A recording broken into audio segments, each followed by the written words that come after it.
বাংলাদেশ ইসলামী ছাত্র শিবির ঢাকা বিশ্ববিদ্যালয়ের উদ্যোগে করা হয়েছে রক্তাক্ষরে জুলাই।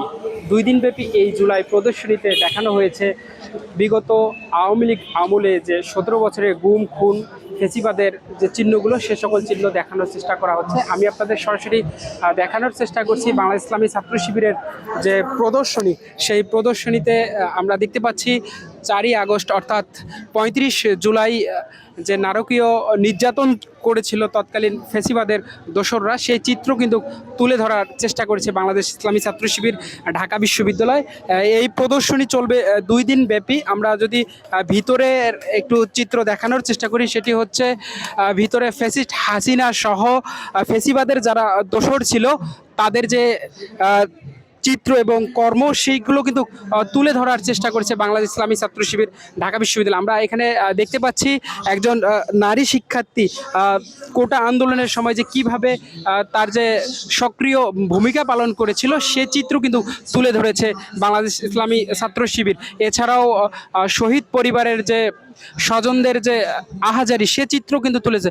এর ঠিক তার পাশেই আমরা দেখতে পাচ্ছি বিগত ফেসিবাদ আমলে 17 বছরের যে বাংলাদেশের যে চিত্র ছিল সেই চিত্র কিন্তু তুলে ধরার চেষ্টা করছে বাংলাদেশ ইসলামী ছাত্র শিবির ঢাকা বিশ্ববিদ্যালয়। এখানে আমরা দেখতে পাচ্ছি ফ্যাসিস্ট হাসিনার যে স্বৈরাচারী চরিত্র এবং আইকনিক চরিত্র সেটি তুলে ধরার চেষ্টা করছেন। এবং 2006 সালে 28শে অক্টোবর লগি বইটার যে তাণ্ডব ছিল সেই তাণ্ডবের চিত্র তুলে ধরেছে ইসলামী ছাত্র শিবির। এবং বিডিআর বিদ্রোহের নামে যে পিলখানা হত্যাকাণ্ড সংঘটিত হয়েছিল 2009 সালের সেই বিডিআর বিদ্রোহের যে চিত্র সেই চিত্র কিন্তু তুলে ধরা হয়েছে। এবং এর পাশেই আমরা দেখতে পাচ্ছি যে কালো অন্ধকারের যে হত্যাকাণ্ড শাপলা চত্বরের সে সকল হত্যাকাণ্ড সহ ফেসিবাদের যে সকল নির্যাতন ছিল সেই নির্যাতন কিন্তু তুলে ধরেছে ইসলামী ছাত্র শিবির ঢাকা বিশ্ববিদ্যালয়ে। আমরা যদি আপনাদের একটু দেখাই যে পুরো বটতলা জুড়েই কিন্তু ফেসিবাদের যে চিহ্নগুলো রয়েছে এবং নির্যাতনের যে জায়গাগুলো রয়েছিল সেগুলো তুলে ধরেছেন। ঠিক এখানে তারা দেখানোর চেষ্টা করেছেন যে ফেসিবাদের আমলে যে নির্বাচন হয়েছিল রাতের নির্বাচন, সেই নির্বাচনের যে চিত্র সেটিও তারা তুলে ধরেছে। অর্থাৎ সেই সময় যে নির্বাচনে ভোট কেন্দ্রে যে ভোটারবিহীন এবং কুকুর ছিল সেই চিত্র তুলে ধরেছে। এবং আইকনিক চরিত্র হিসেবে যে গুম খুন নির্যাতন করেছিল ফেসিবাদের যে টর্চার সেল ছিল সেই টর্চার সেলের যে অস্ত্রগুলো সেগুলোও আমরা দেখতে পাচ্ছি। এছাড়াও পুরো আয়োজন জুড়ে রয়েছেন 17 বছরের গুম খুন এবং নির্যাতনের যে চিত্র সেটি তারা ফুটিয়ে তোলার যে সেই চেষ্টা করেছেন।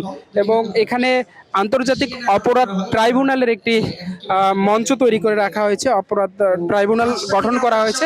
এবং এখানে বিগত সময়ে যে ফেসিবাদের যে আন্তর্জাতিক মানবতা বিরোধী অপরাধ ছিল সেই অপরাধগুলোকে তারা চিহ্নিত করেছেন। এবং এখানে ফ্যাসিস্ট হাসিনার যে আকৃতি সেটি দেওয়ার চেষ্টা করেছেন এবং ফ্যাসিস্ট হাসিনাকে ফাঁসি দেওয়ার যে একটি প্রতীকীয় চিত্র সেটি কিন্তু তুলে ধরেছেন বাংলাদেশ ইসলামী ছাত্র শিবির ঢাকা বিশ্ববিদ্যালয়। আমরা দেখতে পাচ্ছি এখানে ফ্যাসিস্ট হাসিনাকে ফাঁসি দেওয়া হয়েছে এবং ফাঁসির মঞ্চ প্রস্তুত করা হয়েছে, পাশেই রাখা হয়েছে অপরাধ ট্রাইব্যুনাল। এবং আমরা দেখছি ফ্যাসিস্ট হাসিনার যে ফাঁসির মঞ্চ, ফাঁসির দড়িতে যে ঝুলছে সেটি কিন্তু দেখাই যাচ্ছে।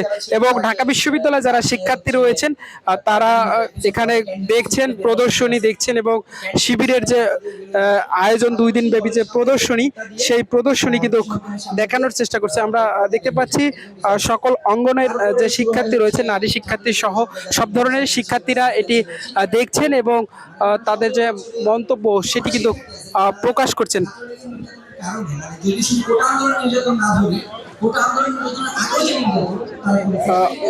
বাংলাদেশ ইসলামী ছাত্র শিবির ঢাকা বিশ্ববিদ্যালয়ে ঠিক আরেকটি প্রদর্শনী তৈরি করেছেন। হাসিনাকে দৌড়ানোর যে চিত্র সেটি কিন্তু আমরা দেখতে পাচ্ছি। একজন হাতে ধাওয়া দিচ্ছেন সেটি আমরা দেখতে পাচ্ছি।